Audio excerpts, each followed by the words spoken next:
And before, write down the independent variable. So the independent variable is the one that they change, and then the dependent one is the one that is affected by that change. So in this case, t, time, is the independent variable. Write down the boiling temperature of the liquid. Okay, so if this is being measured after of the liquid as it cools, it means that this indicates that that's the boiling temperature. So that would be 105 degrees. Jim believes a relationship between D and T can be modeled by linear regression. It's a very strong circle value which best represents it. Okay, so if it's very strong, it's not going to be 0. If it's very strong, it's not going to be 0.2.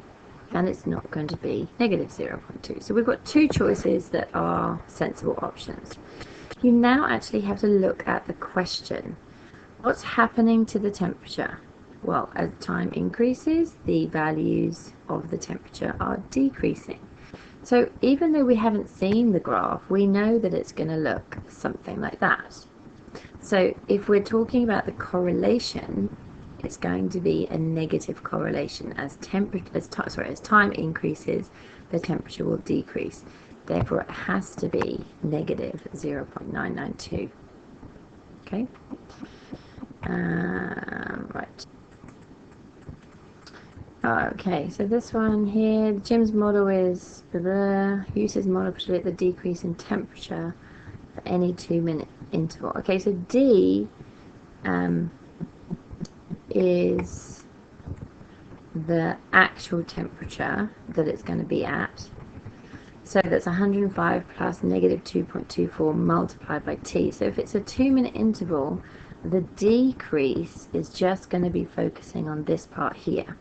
Okay, so it's negative 2.24 multiplied by 2, which is negative 4.48.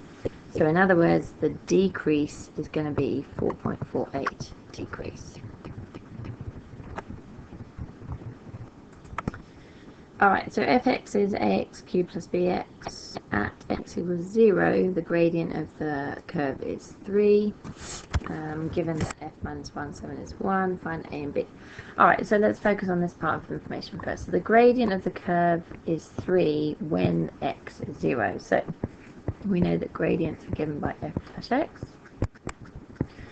which is 3ax squared plus b. When x is 0,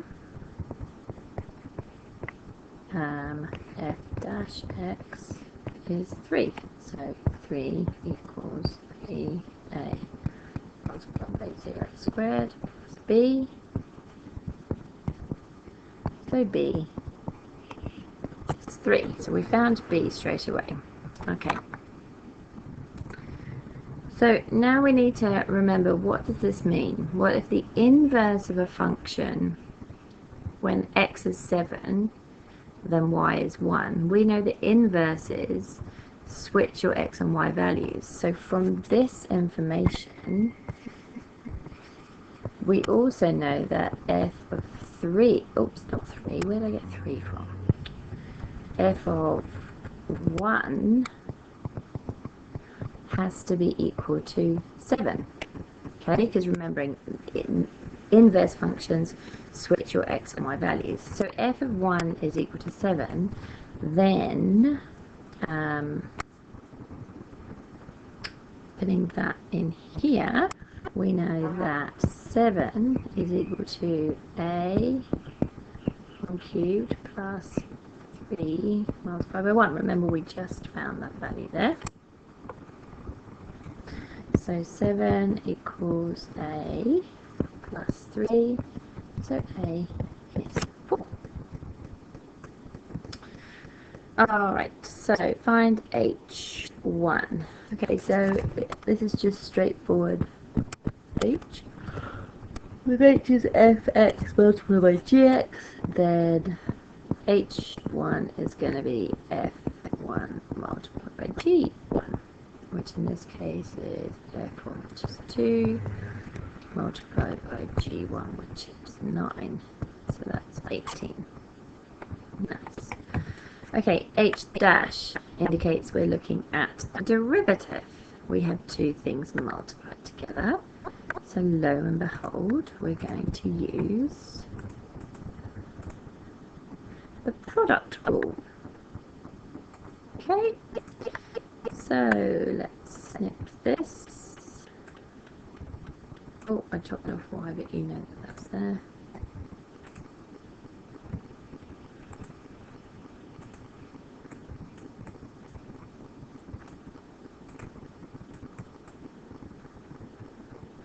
Okay, so our product rule, if we've got u multiplied by v, that means that u in this case is fx, and v in this case is gx.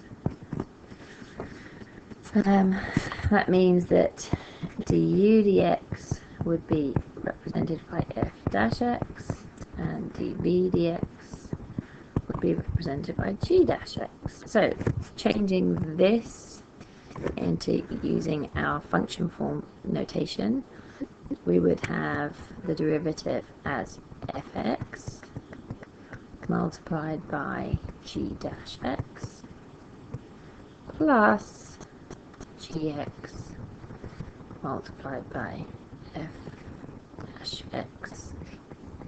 So we're looking at the value the derivative when x is 8. So we need to find f8 multiplied by g dash 8 plus g8 multiplied by f dash 8. When we find those numbers in the table. Oh, this is annoying. So I have to keep moving it. Alright, f of 8 is 4 multiplied by g dash 8, which is 5, plus g8, which is 2, multiplied by f dash 8, which is negative 3.